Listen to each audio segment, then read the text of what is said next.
Tommy, I heard it was you who was being all mean. So, I know. Go ahead. Matt, just generally, how tough of a decision was that? Oh, it wasn't tough at all. The only thing that you feel bad for is our fan base because, you love the opportunity for our kids to get out. And, our fans have been so awesome to us the last 2 years in terms of, showing up and been such a huge piece of why that's been such a positive event. And that's the only thing I feel bad about. The reality is all the other activities in terms of our former players coming back, in terms of our players' parents being allowed to come, those things we'll still do.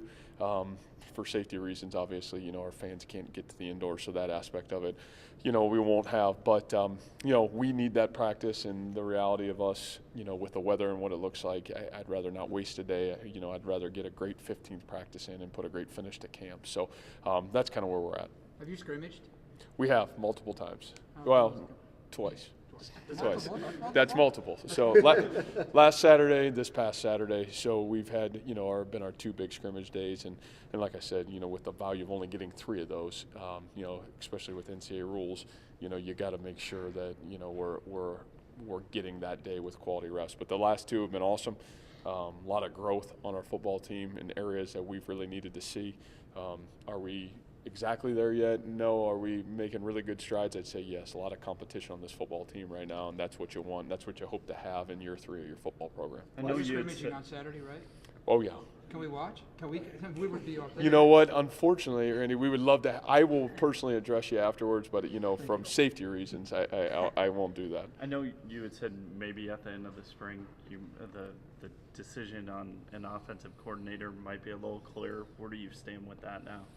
Well, I'm still doing a good job, so right now I'm not going to fire myself, So I think we'll keep going how we're going right now, and we'll just keep seeing what transpires. All those coaches on all our coaching staff's doing a great job, and like I said, it's been such a team effort that I don't know if there'll be a definitive, hey, this is what we're doing. Is as of right now, all the issues that happen offensively, both positively and negatively, kind of roll through me right now until we kind of settle things out some more. Last year we saw Marcel and some other guys emerge in spring. Are there any guys who, I know it's hard to probably single out too many, but are there any guys that have really impressed you? Well, I'll tell you the 2 names, and probably 3 at least that have come to fruition that maybe aren't names that you might have known, and guys that have had great two consistent scrimmages. I think that's fair. That gives you the right to be recognized in front of the media. Sheldon Croney has had really 2 outstanding scrimmages. Really proud of him. Greg Eisworth is a kid that's really done a great job. And then I'll give you 2 young guys on both sides of the ball too. Colin Newell on the offensive line has been really impressive, very mature, I think beyond his years. And Orion Vance on the defensive side of things has really done a great job in 2 scrimmages as well. So, there's other names, but those are the guys right now that I think at least deserve the right to be mentioned today. Coach Veit had said a couple, maybe it was last week, that middle linebacker, if none of the 4 guys competing would have been ready, as of maybe it was 10 days ago. But Orion Vance coming up, is he kind of emerged at that middle spot? Well, that's why having this 15th practice and scrimmage day I think is so important for us because there's still so much competition, and I think there's still a lot of competition there. Obviously, Orion's a guy that's really done a great job in terms of continuing his development and much needed reps that are competitive. So, I think he's certainly doing a great job, but I think that's still a wide open race right now. I know you've said you want to find the best 5 guys when it comes to the offensive line through this spring. Have you figured out who those 5 guys are? Well, I think we're a lot closer. We still haven't got Ogie, in terms of all, being back out full go, coming back from this. So I think he'll be a really great addition once we get to the summer and fall camp. Jeff Noge is a guy we think really highly of as well. With his injury, he didn't get to go. But guys like Josh Mueller, been unbelievably impressive so far. There's a guy that's 3rd year in our program. That's when you really see linemen start to grow. I think he's done a really good job. Obviously, Sean. So there is some really good competition. If I said right now, do I know who the 5 are? That probably wouldn't be a fair statement. But I think 4 have certainly emerged, and looking for that 5th, which will be I think a really good race, probably all the way through fall camp in my opinion. Are those kind of the who are the 4, I guess then? Well, you got Meeker, Kniffel, got Good Jones, and like I said, I think our young guys guy here from Ames has done a great job. So I think those 4 have been the most consistent so far, and everybody else trying to fight for that 5th spot. Where does Newell fit? Because he can play center and guard. And I think that's a fun thing for us. Right now, he's doing a lot of center. Kind of feels comfortable there. I think that's kind of maybe home, but he's also played a little bit of left guard. He's also played a little bit out of tackle, and it's one thing I really like about Colin is he's got position flexibility. But it's been really consistent for a young guy so far as well. What position group has impressed you the most this spring? Yeah, I certainly think our defensive line continues to be the group that's got great veteran leadership. Got a lot of guys that have played a lot of football. I think that group has certainly probably been at the forefront of production, and that's been really good to see. And when the defensive line is doing good, it forces that offensive line to grow up really fast. And I've challenged that group. It's a group that I'll continue to challenge. But I think if you said what group's made the most strides this spring, it's been that group. The other group that's been really impressive is really the tight end group. I think that group has been really fun to see. There's a lot of guys there that are going into their 3rd year in our program as well.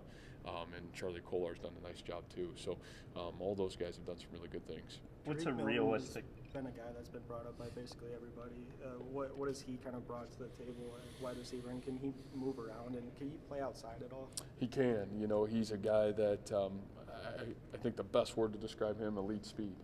He's a guy that can make plays down the field, and he can do it outside. He can do it inside. And Tariq's just a young guy. You're still talking about trying to find that consistency every day. But, when you talk about big moments and scrimmages, he's a guy that certainly popped off the screen because in critical situations, he's been able to make some big plays. What's a realistic expectation for Tongamoa now that he's had a full year here? Well, I think, full year. I think Coach Rashid said it. I've said it. Camilo can be as good as he wants to be. You're talking a guy now that's almost down to 300 pounds, and he's got really good ability to rush the passer at times from the inside. He's got the ability, in some of our 3-down stuff to go on the outside, and he can be as good as he wants to be. He's got to prove though. He's got to prove that he can consistently do it day in and day out. And once that happens, then I think the sky's the limit for him. You mentioned Greg Eisworth. Was anybody kind of stood out at safety? Any guys you're trying to? Well, I think Greg. He's been the guy that's really given a foundation to that safety group. Braxton Lewis continues to be there. Obviously, Lawrence White is provides some veteran leadership. And he's still a young pup, but he's a guy that had the most game experience on this football team. But Greg has been a guy that's been not a surprise. I think we knew he was going to be a really good player, but you talk consistency of those 2 scrimmages, his ability to run sideline to sideline, to tackle, to cover. He's been really impressive. So I think that Greg's certainly been a piece that we knew was going to be a great challenge for us to find to replace, and he certainly stepped up and done some great things for us. Coach Rashid seemed pleased with the battle between Leo and Ennie. Is it a situation where it doesn't matter who starts, they can just both distribute at that spot? Yeah, I think that's the neat thing that you see, across the board right now. I think Jamal Johnson is at times pushing Ray, and Ray pushing Jamal. Ennie and Matt pushing each other, Jaquan and Spencer Benton pushing each other. Some of these young guys have really shown up and done some great things. And, obviously we said with Camilo, bouncing around through, multiple positions, having the ability to show up. Tucker Robertson's a kid that's done a really good job. So, there's some names, there's some young guys that are showing up, but that battle's been really fun to watch. Very similar body types and 2 guys that have really done some nice things. When you think about where the defense was this time last year to where it is now, what kind of growth have they made under Coach Haycock and kind of all you guys are doing there? Yeah, Coach Haycock's done a great job, kind of falling to this foundation of what we stand for, players, formations, plays, and I think we at least know who we are now, 2 years into it, going into our 3rd year. We've dabbled in a lot of stuff year 1, dabbled a lot of stuff early year 2, and then we kind of settled into an identity, at the midway point of year 2. And I think our kids came in with some real confidence in who we are and what we've got the ability to do, and now we can build on that. And so, really credit to our staff, that those guys on defense work so well together, and they all have different they all have so many different entities that they bring to the table and backgrounds that I think that's what's really fun and it's what makes them unique in what we do. And, I'm really proud of the growth that side of the ball's made. And, really same thing on the other side, but it's been really fun to watch. Now that you guys have had several practices under your belt, who has stepped into that role that Alan and Joel had from a leadership perspective? Yeah, I think that's the thing that, you appreciate that Joel, guys, that whole senior class, JD, all those guys they left is, we're finally building a program here, that great programs have the ability that the seniors leave and they teach the upcoming seniors and the juniors what leadership looks like, and guys like Marcel Spears and guys like, David Montgomery and, Kyle Kemp. There's a lot of guys, Akeem Butler, that have stepped up in some leadership role that's fun to watch. Ray Lima on the defensive side, and Braxton Lewis maybe at safety, and then Peavy. There's a lot of guys that I think understand what needs to happen and how to do it, and that's the really fun thing about this time of year. And then you go into the summer, it's like we start to take our hands off as coaches and their hands go on this football team and what are you going to do. And so I think we'll know a lot more about that when we come back in fall camp, and I'm excited for that. But I think that group has all in totality prepared us every day to come out and practice really hard. As the culture solidified here in year 3, how has spring changed from 1 to 2 to 3, and obviously expectations from you, the players, and internally for them? All right, today was our 12th practice. I don't think we've wasted a day yet. I think our kids have really come out with great intent. The one thing I really like about our football team is they like football and they like to get better. And I know that sounds very bland, but the reality of it is in this sport, this time of year, when there's not fans in the stands, when people aren't out here, that's really hard to wake up every day and compete. And, we shrunk our spring schedule from 5 weeks to 4 weeks. And, of those 4 weeks, you're practicing, 3 days a week, or 3 or 4 days a week. 3 of those practices are really intense. Where you get into the fall, you have one day that maybe is like that. And it takes a really mature group to have the ability to come out, understand why, and then have the ability to come out and get better every day. And I really think this group has done that so far. I just got done saying that to our group today. I think it's hard. We scrimmaged Saturday, bounced back, had a really hard practice today. Our kids did a great job. So that's where I think we're at. And again, I think that was set in stone by that senior class last year of teaching these guys what coming one day at a time. And there's a little bit of what the process of getting better and being successful this time of year looks like and feels like.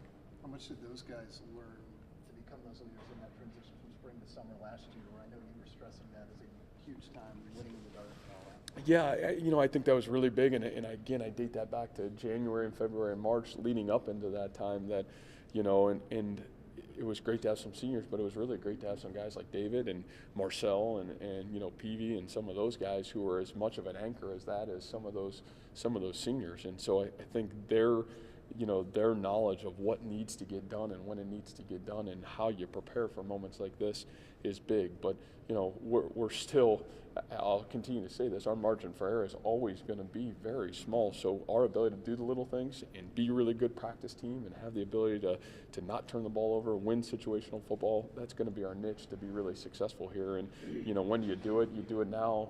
So now we can identify, leave spring practice and say, hey, these are our best players. How do we make sure as we go into fall camp, we're building offenses and defenses and special teams around these guys that have shown that they can consistently do it through January, February, March, April, May. So interesting. How much has the time helped Braden, and I guess do you kind of look at him going into the fall as the expected guy to be the guy then? Yeah, I think that's a really good race, to be honest with you. You got Braden and Chris Francis competing at the place kicker spot. I think it's been huge for Braden to come out. Braden's had some really good days. There's been days just like any kicker that maybe aren't the perfect day. But I think what you see is his talent, and you get into some critical situations that you manufacture in team and practice that it's great for these guys. It's great for these guys to fail, and learn how to fail and then learn how to come back from failure. I'm really excited about what that young guy looks like and what his ability is. It's through the roof. He's got a really strong leg, and his improvement's been really remarkable through 12 practices as of right now. And same thing in punter, and those are things that are invaluable reps.